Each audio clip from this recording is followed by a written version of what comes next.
Hey, you guys, listen, I know that we are all kind of still getting over the shock of yesterday's sentencing. I don't think we're all really going to get over it. But as of this morning, they did file a notice of appeal. So, yes, it is a notice of appeal filed on behalf of Carmelo Anthony. So they are moving forward. So please make sure you keep his family and him in your prayers and pray that as a community that people will gather and make sure that he gets justice and he gets what he needs, which is a new fair trial. But in the meantime, you guys, I actually follow the lead attorney. I don't know if you know who he is. He is an active YouTuber, but he is an attorney that he's not active as an attorney right now, but he is an attorney with over 20 years of experience, and he breaks down a lot of cases. Well, I was very, very interested to see if I could get his take on the Carmelo Anthony situation, but I noticed that he had not made a statement as of yet. But I did remember that he broke down some information about the Carmelo Anthony situation when it first happened, when the incident first occurred. And it didn't mean much to me then, but when I listen to it now, it has a different type of value to it. And I want to get you guys' opinion if you agree with him or not agree with him.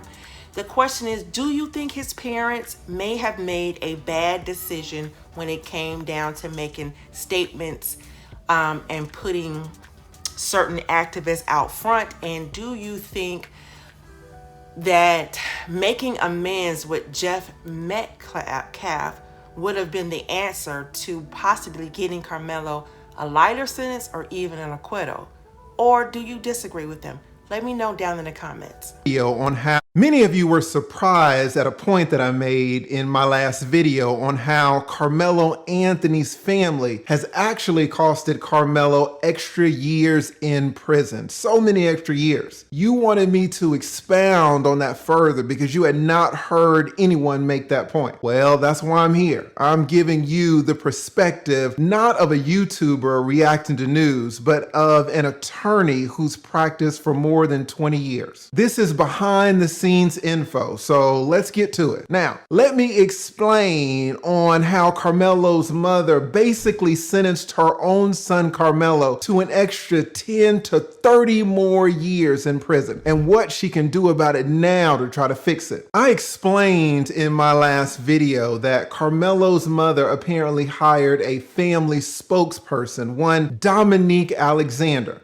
This Dominique calls himself a minister of justice, whatever that is. Dominique is a convicted felon. He's alleged to have beaten his girlfriend. Then he got a new girlfriend, and when that girlfriend left out of the apartment, the good minister grabbed that woman's 2-year-old baby and shook him until that baby got brain damage. The good minister pled guilty in that case to felony charges and was in prison. Now, this is the man that Carmelo's mom chose to speak on Carmelo and the family's behalf. The good baby shaking minister. The minister did exactly what you would expect a convicted felon to do when handling Carmelo's case. He absolutely destroyed it. How? He ostracized the most important person in Carmelo's case. Now, who is that? Is that the judge? No. Is that the prosecutor? No. The most important person alive in Carmelo's case is actually Jeff Metcalf, the father of the young man that Carmelo Anthony killed, Austin Metcalf. The father, Jeff Metcalf, is the linchpin to Carmelo's entire future. Let me tell you that in a murder case where the victim is gone, the case lives on through the victim's next of kin. When a parent has to bury his child, everyone looks to that parent to gauge how to react. Judges consciously and subconsciously look at the parent's facial expression when they're testifying on the witness stand. Prosecutors run all their plea offers through the parents. Reporters knock on the parents' doors for statements, and they aim their cameras at the parents when the verdicts drop. And the jurors, oh my goodness. The jurors hang on every word of the parents. Notice every little movement, every gesture. In this case, Jeff Metcalf, the father, is not just a spectator in the case. He's the conscience of the entire community. If you win Jeff, you win all the sympathy. But if you alienate him,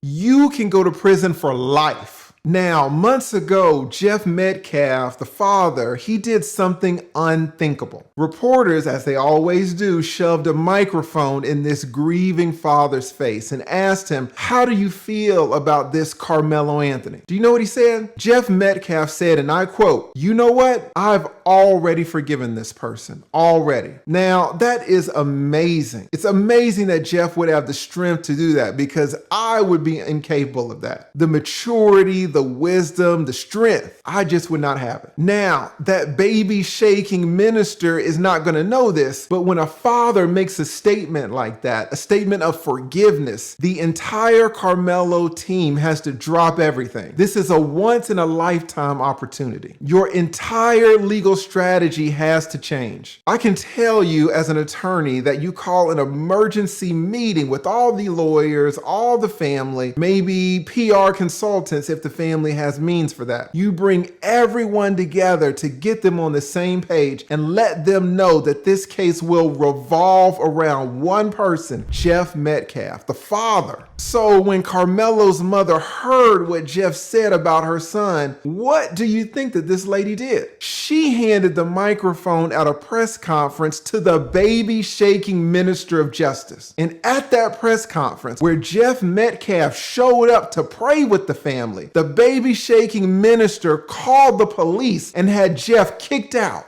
Like, can you believe it? They kicked Jeff Metcalf, who came there to pray. They kicked him out of the press conference. The entire spectacle went viral within an hour. And do you know what else? Karmelo Anthony's prison sentence was prolonged by 10 to 25 years within that same hour. Now, why do I say that? What did the family show Jeff in that instance? Jeff, the father. They showed Jeff that there was no remorse. They showed Jeff that there would be no mutual prayers. There would be no reconciliation. Showed that man nothing but hostility and aggression. The same hostility, the same aggression maybe that was at that track meet that fateful afternoon, that was under that tent. Some of you are not going to appreciate how important this father is. You just don't know how these criminal sentences work. I see your comments on YouTube and Twitter.